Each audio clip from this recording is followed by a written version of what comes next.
مع فتح ملك الشاي في قابس مع صفحة سيدي بوزيد البيع. كيفاش؟ أنا في قبلي يا فتح، أنت على صفحة سيدي بوزيد البيع. شرفوا بيه ناس زيد صحاب أحبابي متابعيني.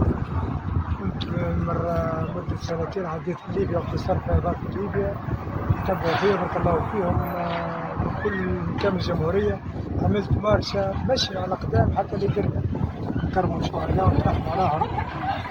الله يرحمه. تونس يعني وانت بارك الله فيك على الفيديو هدايا، تستاهل كل خير. يرحم والديك. الناس بصار وعارف زي بالذمة معروف نعرف.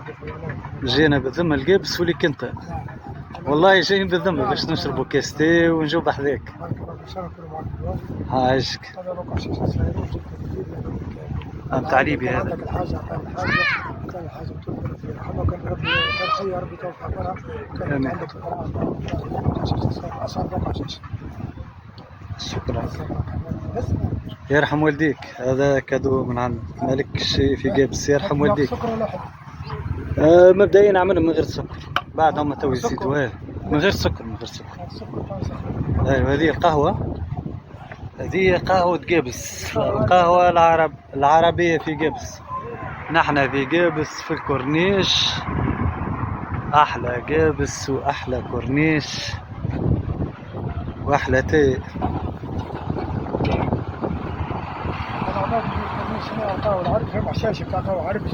هم اللي يجي على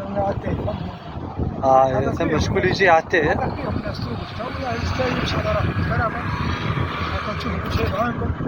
يقول اعطيني جوز كاسات فاكهه كبار ولا صغار ولا قهوه عربي. فهمت ولا؟